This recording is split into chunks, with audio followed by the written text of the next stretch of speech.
what do we do now? Well, we need to talk about this. People need to care. It is not a foregone conclusion that this is going to take over the world. It is not completely out of our hands. They need the users and their money to stay afloat. So we can act with our wallets, but first we need to think with our brains and put our heads together in community to figure out what we want to do about this. Steve Padilla, who's a California state senator, who summed it up really nicely. He said, quote, "This technology can be a powerful educational and research tool, but left to their own devices, the tech industry is incentivized to capture young people's attention and hold it at the expense of their real-world relationships. These companies have the ability to lead the world in innovation, but it is our responsibility to ensure it doesn't come at the expense of our children's health." Booyah, bitch.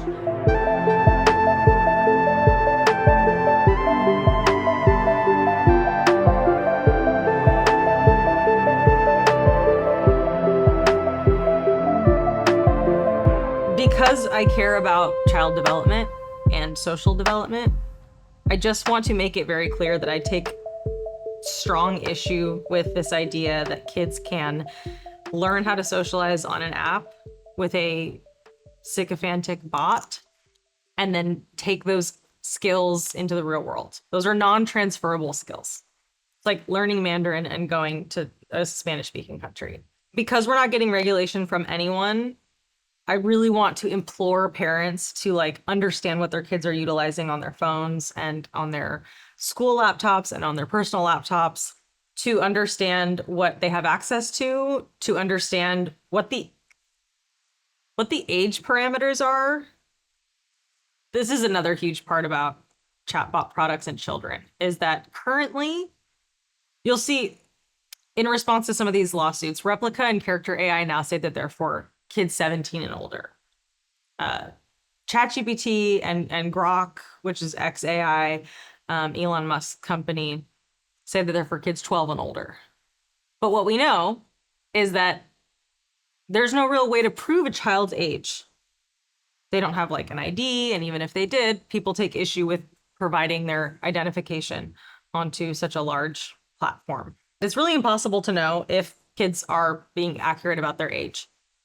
So maybe if you need to be 17 to use Replica, but you're really 14, but you know how to lie, then suddenly you're 14 and you're using a product that's not meant for you.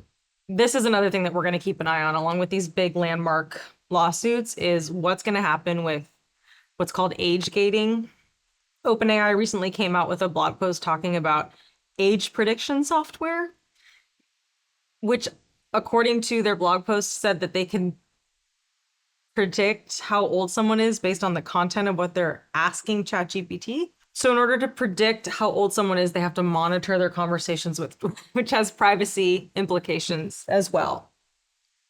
So just because these products say that they're for kids 17 and older, 12 and older, that basically means nothing, because there is no way to confirm or prove that you are the age that you say that you are. Unless you want to upload your identification card, or your parent wants to upload your identification card and their ID or driver's license and vouch for their child's age. So as you can see, there are a lot of big problems with these types of products. This isn't new, though, and the implications are also not new. One of the most shocking things that I've learned in my research about AI and mental health is that Joseph Weizenbaum in 1965 created what's known as the first ever chatbot named Eliza. And he was trying to prove by creating this computer program that people couldn't get benefit from something that was clearly just a program designed to repeat what you said back to you. And the most popular version or iteration of Eliza was trained on Carl Rogers, who was a really famous psychotherapist at the time. And what he found was that actually people did find a lot of benefit from this. And he was actually quite blown away. I'm going to read you some quotes from him from this time. First of all, his own secretary became emotionally involved and dependent on one of these Eliza chatbots. 1965, people. So Joseph Weizenbaum, who's the creator of this program, said that he was deeply disturbed by how users anthropomorphize the program. He wrote a book 10 years later, and in that book, he said, quote, "What I had not realized was that extremely short exposure to relatively simple computer programs could induce powerful delusional thinking in quite normal people." End quote. 1965. None of this shit's new. We've known this for a very long time. Humans are extremely susceptible and sensitive to anthropomorphizing cartoon characters and apparently computer programs as well. And maybe this is a good time to say this because I am not a Luddite, and I didn't even know what that word was until I started doing this research.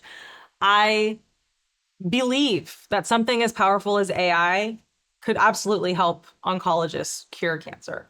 I believe that something like AI that's trained on environmental issues could do a lot to address endangered species or climate change. The problem is what we're dealing with right now are these like everything machines. Like ChatGPT is trained on the entire internet and people could use it for coding or they could use it for therapy or they could use it for their math problems or they could use it for parenting questions, which makes it a tool with a lot of utility, except it makes it very not specialized in any one area. And when people who are using it for therapy, who might have a mental illness, if it's not specifically trained for that, that's when we get into some hot water and that's when it can be really dangerous. Another quote from Joseph Weizenbaum really quickly, because he put this in his book as well. He said straight up, quote, "There are some things computers ought not to do." This is in the 60s and 70s. Okay, I'll move on because I'm getting upset. Some people who would be critical of the points that I'm making about caution with chatbot products will talk about people with neurodivergence, people with autism, people with intellectual disabilities, cognitive disabilities, social disabilities, and say that some people might not be in physical embodied spaces making relationships with peers. Maybe they have a physical disability and they aren't able to like leave their home. And so these products should be available so that these people can have some social experience, which I agree with. Except if we're talking about people with neurodivergence or people who are disabled, if anything, we should be that much more cautious about their well-being. And like I said before, if it's a product that's specialized to help people with autism spectrum disorder, for example, create friendships or learn how to have a conversation, it needs to be specially trained for that and not have the risk of it accidentally pulling something from the darkest corners of the internet and saying something extremely inappropriate and potentially traumatizing to somebody who is vulnerable. So I'm not anti-tech. I'm not anti-AI. I don't think even if I was, there's anything I could freaking do about it. But if you want to make something that's going to help people who are neurodivergent, if you want to make something that's going to help really, really big problems that AI certainly has the power to help them with, train it, especially for that, and keep it very much walled off from the dingiest and most disgusting parts of the internet. So why chatbots? Because of all of that, because they're marketed to kids. Kids have access to them. They're extremely powerful. They are extremely inappropriate, and they've caused harm. They've caused kids to take their own lives. And we've known about this for a long time, thanks to Joseph Weizenbaum, and we need to wake up to that reality and hold these companies to account. And since you or I or other lay people don't have the power to hold CEOs to account, and the government is not doing anything to regulate, again, I'm imploring parents to understand that you are on your own. You have to regulate yourself. You have to be in charge of what your child has access to. You have to be on top of their safety because no one else is. So what would it take for a chatbot product to be safe and appropriate for a child? Again, I'm not a technologist, but there are some pretty basic things that I think a lot of them lack currently, such as parental consent, parental controls, some way of confirming a child's age, ideally that doesn't invade the privacy of the child or their parent or their family, which I think is a huge debate and it remains to be seen. And I don't have any answers to that. And I'm not claiming to. It would need to have limited training data. If you're going to make something for kids, like let's have it maybe not be informed by chat rooms filled with pedophiles, perhaps. It certainly would need to have developmental psychologists on staff, developmental pediatricians, and other professionals whose entire career surrounds child safety and healthy child development. Importantly, something that we are trying desperately to push through legislation in California right now for these frontier AI companies, third-party auditing and safety testing. If you want to make a chatbot product for kids, parental controls and consent, limited training data, in-house psychological professionals, child development professionals, and some third-party auditing would be a great place to start, in case you're asking. What else are we supposed to do about this? Like, I want to wrap up this web series by thinking about how we can take some action steps. I've done 2 episodes of complaining. I'm trying my best not to fearmonger, but what do we do now? Well, we need to talk about this. People need to care. It is not a foregone conclusion that this is going to take over the world. It is not completely out of our hands that these products are just going to infiltrate every part of a child's life or a young person's life. They need the users and their money to stay afloat. So we can act with our wallets, but first we need to think with our brains and put our heads together in community to figure out what we want to do about this, where we draw the line as parents, as citizens, as community members, and to what standards we want to hold these companies and these CEOs, especially when their products are available to people under the age of 18. And mind you, look, your frontal lobe is not done developing until you're about 24. So even though in this country legally you're an adult at 18, if it were up to me, legally you wouldn't be an adult until a little bit older when we're talking about these products and the way that they can impact your social development. What else can we do? Well, we can advocate for regulation. There are a lot of amazing organizations that are doing just that. I'm going to list a couple of them. I think I'll put them in the description of this video as well to make sure that everyone has access. But there are organizations like National AI Youth Council, Encode AI, the Center for AI Policy, Partnerships on AI. If you want to get involved, if you want to see how these organizations are pressuring legislators and lawmakers and elected officials to push laws through that are going to protect people from this extremely powerful technology, please check them out and find out ways that you can get involved. There are other hopeful parts of this discussion, which is the research labs. A lot of them are employed by people who used to work for these big frontier AI companies and left to do safety research because there was so much concern about how fast and how powerful this tech was. So a couple of research labs that you should know about. One is the Center for AI Safety, also known as CAIS. There is the Center for Human Compatible AI. There's Redwood Research. There's the Center for Humane Technology. And there's also a place that's specifically for kids called the Center for Digital Thriving. If you're a concerned parent, I highly recommend that you look at Mothers Against Media Addiction.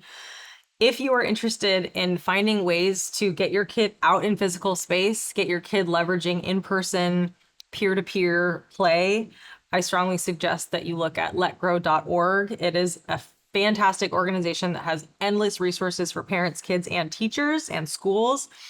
It is founded by Lenore Sinesi and Jonathan Haidt, and Jonathan Haidt might sound familiar to you because he is the author of the extremely popular book that came out 2 years ago called Anxious Generation. His philosophy on why we've gotten ourselves into such a pickle with our kids these days is because he believes, and I agree, that kids are overprotected in the physical world and underprotected in the digital world.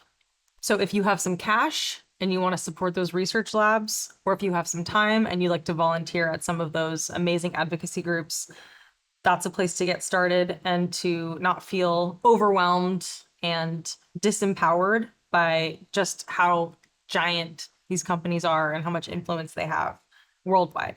I think I want to tell a quick story about AI being used for good because it's been done, it's happening right now, and it can continue as long as we continue to advocate for this, use our resources to support AI being used for good, and call out AI when it's not being used for good.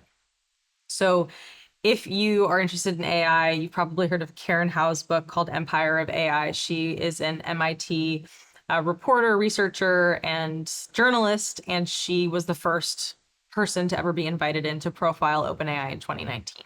She has a book called Empire of AI. She tells the entire story in great detail about the rise of OpenAI and Sam Altman. But in her epilogue, she tells a story about a couple in New Zealand who used AI to preserve an indigenous Maori language. They used hundreds of hours of broadcast radio to train a language model and create language learning lessons and software to keep this language alive so that future generations could speak in, so that it wouldn't die off. The way that they kept this ethical was that they first, before they even created this, before they even took this idea any further, they went to the people and the elders of these indigenous communities, these indigenous Maori elders, and asked them if this was something that they wanted.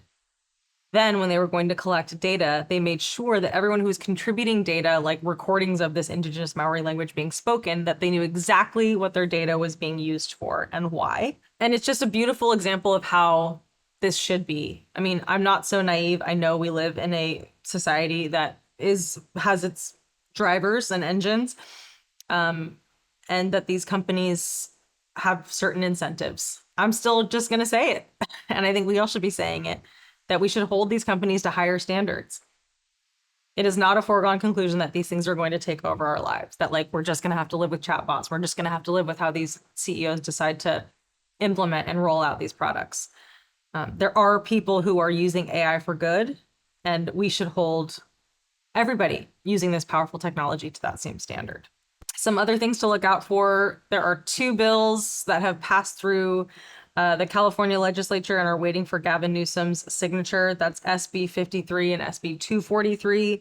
One has to do with third-party safety testing for frontier AI companies. The other one has to do with chatbots and mental health. Please stay tuned. I will be keeping everybody up to date on whether or not that gets passed through the governor's office. He has until mid-October 2025 to sign those. So as we're recording this, it's late September 2025. So if you're seeing this afterwards, hello from the past, and hopefully these bills have made it through Governor Gavin Newsom's desk. I do want to share a quote from Steve Padilla, who's a California state senator, who summed it up really nicely as he was pushing this legislation through SB 243. He said, quote, "This technology can be a powerful educational and research tool, but left to their own devices, the tech industry is incentivized to capture young people's attention and hold it at the expense of their real-world relationships. These companies have the ability to lead the world in innovation, but it is our responsibility to ensure it doesn't come at the expense of our children's health." Booyah, bitch. Next up for the podcast, I have so much more I want to talk about. I would love to hear from you in the comments. I would love to hear if you have any specific questions, concerns. I would love to interview other people who are similarly interested and passionate about this stuff. So reach out to me. I'll put all of the ways that you can contact me in the notes of this video. Thanks for listening. Thanks for your time. Thanks for giving a shit. And see you next time.